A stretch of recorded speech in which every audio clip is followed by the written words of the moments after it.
Welcome back, Zoo Crew. I hope you guys had a great Saturday. I know I did. Alhamdulillah for everything. You know, uh, had you told me 17 days ago this is what my life would look like now, I probably wouldn't have believed you. You know, it's crazy to think about how much life can change in a matter of weeks. And how big of an impact certain small changes make. You know But yeah, all in all, great day. And given that it's been such a crazy time in my life, um, same thing like for Mina. Like she has a super stressful job, right? Um, and like the last few days have been like extra stressful for her at work. So I wanted to like do something nice and something nice for like both of us, right? And something that like I should have done a long time ago. But yeah, anyways, long story short, so we went to Nordy today, um, like the spa out in Chelsea. So we had like a little mini road trip, which was nice. And the first time both like for either of us to go there. Um, so I mean, like we were clueless. We had no idea what we were doing or like where to go and whatnot. But overall, it was a lot of fun. And we're probably going to be going back many times. The reason being just because like I think we both are the same in that regard. We're just pouring from like empty cups and like not taking care of ourselves. So it was a nice change of pace, and you could say it was exactly what the doctor ordered. And I think that's a very funny joke considering that she's a doctor, you know. But yeah, I don't think today's video is going to be very long. I guess the main kind of points or things I want to cover today is one, um, take care of yourself. Self care, like rest and recovery, very, very important. Especially like if you're an entrepreneur. Like I've literally been in go mode since fuck like 2013. Like that's literally the last time I took a vacation. So more than 10 years ago, right? And in my head, I was just like, oh, like let me become like a successful business owner, entrepreneur, and then like I'll worry about going on vacation, right? And that's really not a good way to look at life or a good way to live, you know? And yeah, I mean, technically it could be considered like a splurge, but like not really. I look at it as like an investment in our health and like an investment in my relationship, right? So I think like how you frame things is also very important.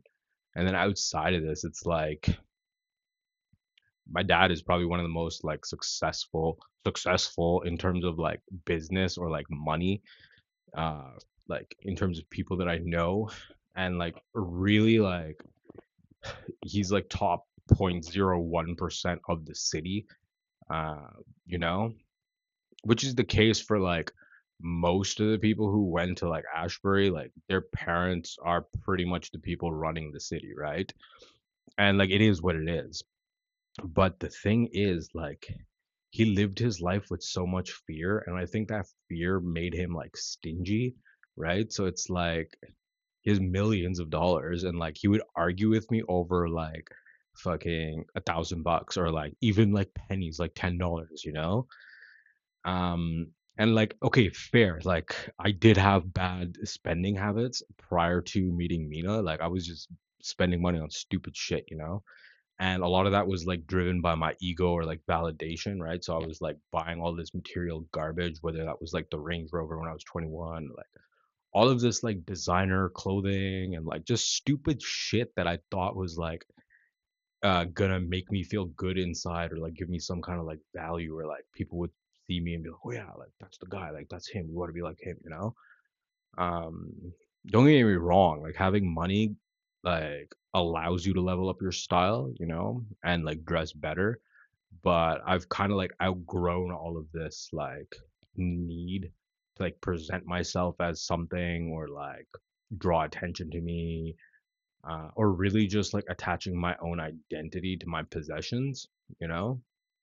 So, yeah, point being is that like if you have money, you should spend it and like enjoy your life, right? Money is a tool. You're not supposed to just hoard it. And outside of that, like even like when you look at like Islam and stuff, right?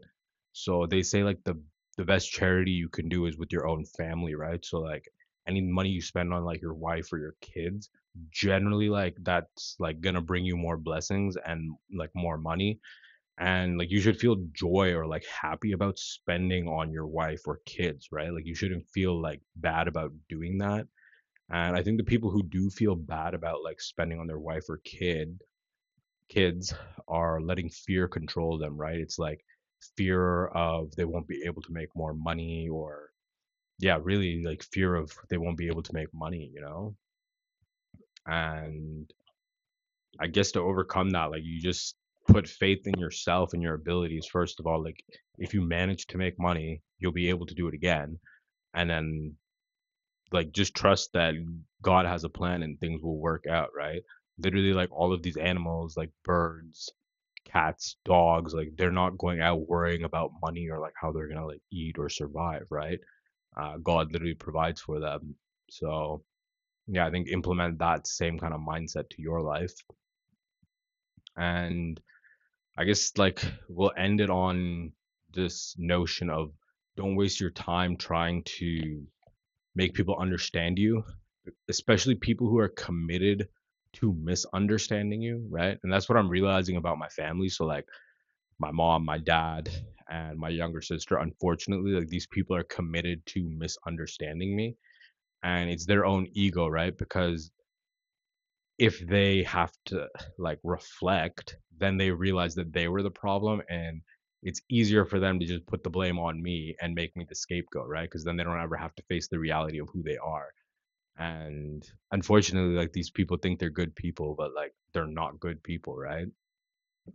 At least I don't think they're good people. I think it's all just like superficial. It's all an illusion. It's just like an image they created to present to the world, right?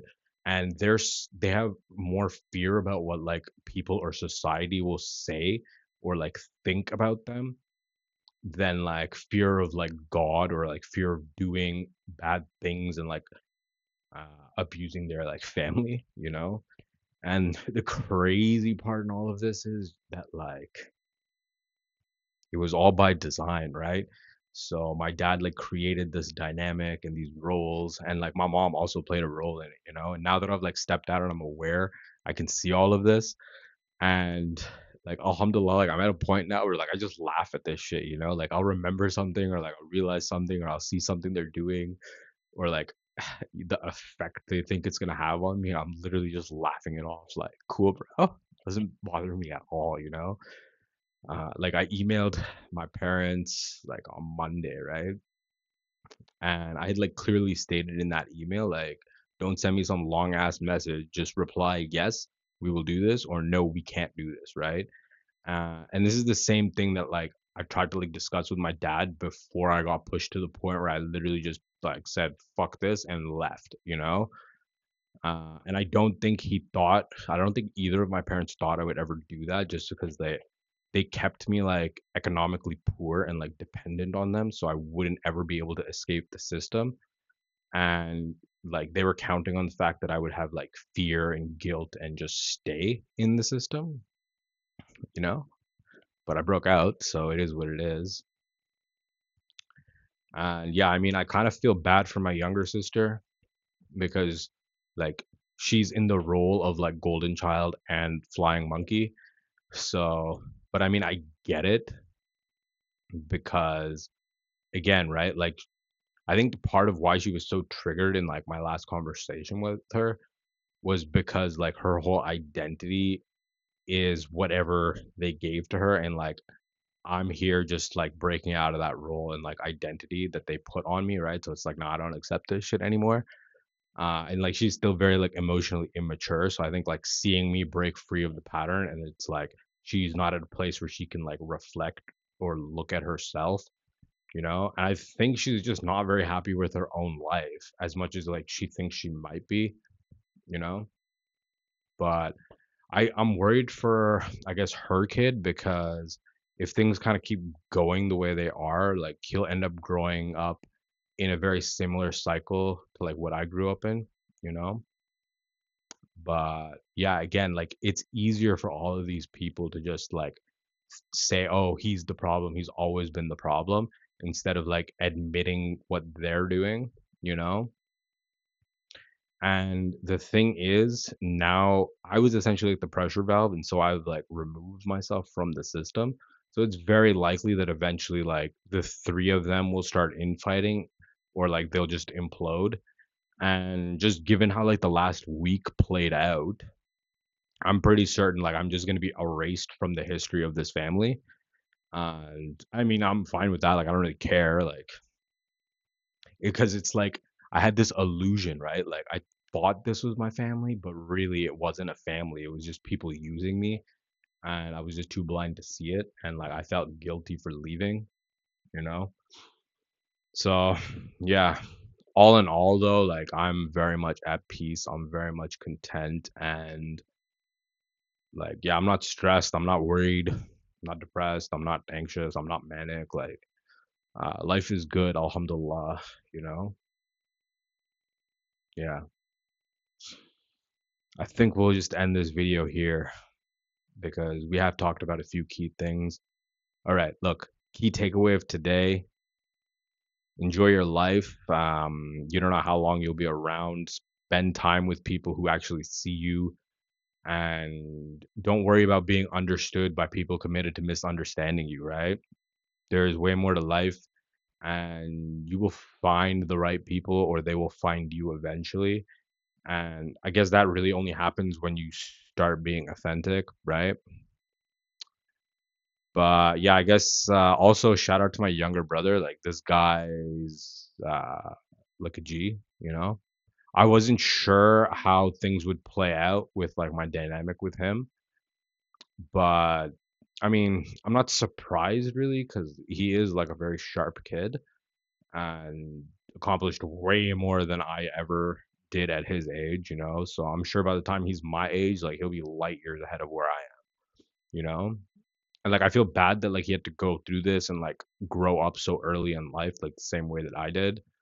Obviously not to the same extent, but I appreciate the fact that like he's in his senses and like aware of what's going on. So like he can openly admit to me like, yeah, you know, like your like our dad pulled the rug out from under my feet literally like every chance he got, you know?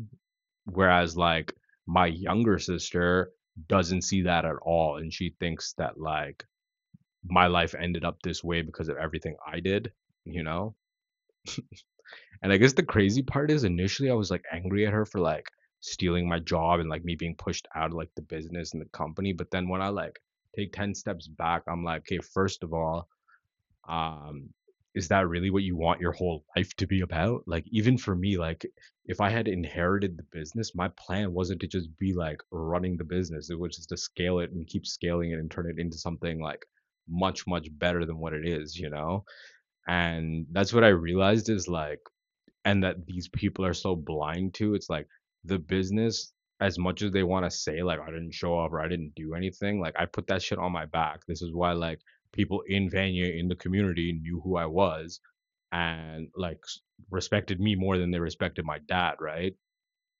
And same thing with his staff. Like as much as he would like try and talk down on me or like make me look like a problem in front of his staff or like even just physically abuse me in front of his staff, you know, and like degrade me just to like feel powerful. His staff knew the reality, right? Like they would literally call him the chaos or like storm and like would prefer him not to be around because then we actually got shit done, you know? And every single good idea I had, he wouldn't let me do. And as soon as the new owner came in, what did he do? He implemented all of the ideas I had suggested or been suggesting for like a decade, right? So point being, like I'm the one who literally scaled that shit. I'm the one who literally managed it. And I guess I forgot this, right? So now I'm at a point where it's like, cool, let me do this for myself now, you know?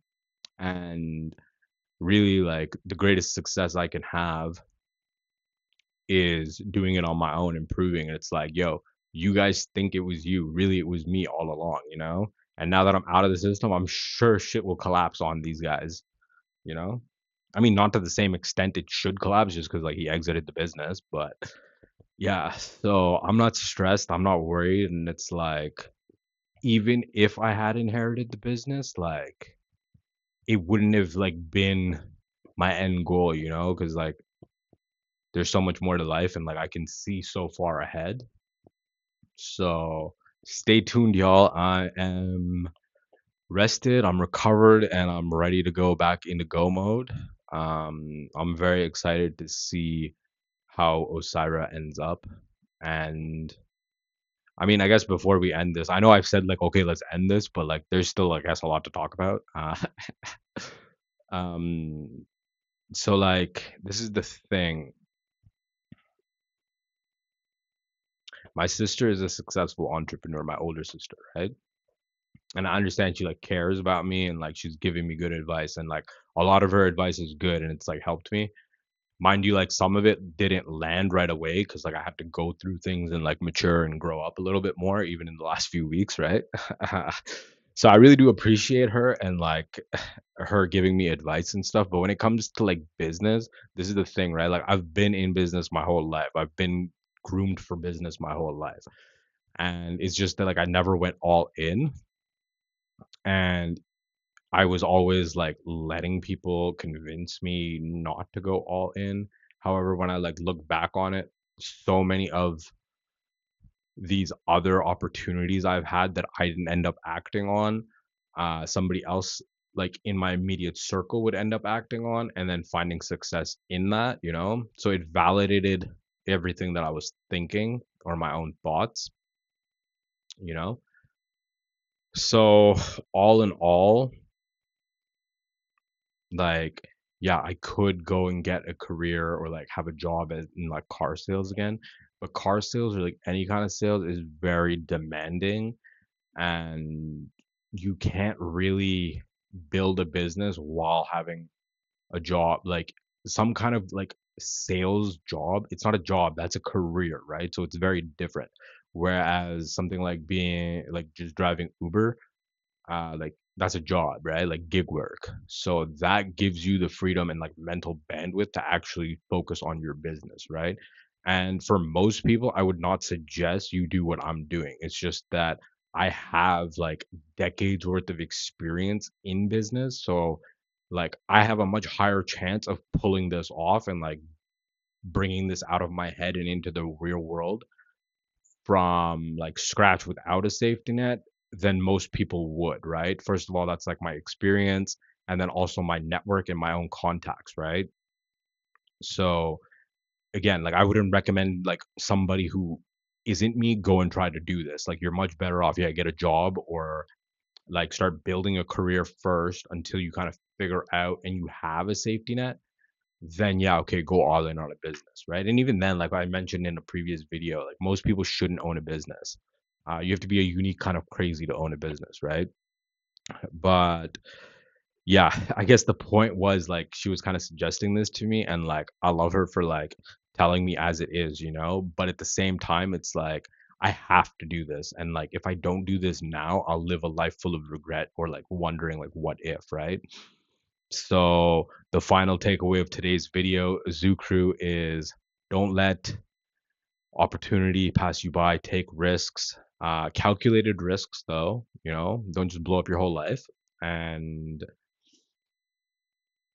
yeah, like you don't want to just wake up one day in 20, 30, 50 years and just be full of regret and like wondering how your life could have been had you taken that risk, right?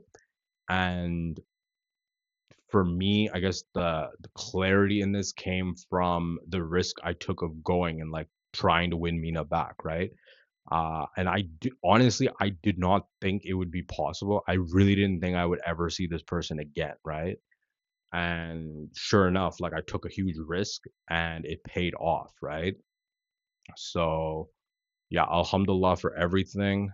Um, if you watch this and like it resonates with you, go do something about it. Take a risk, right? And that's it for today's Zoo Crew. We will see y'all tomorrow. Peace out.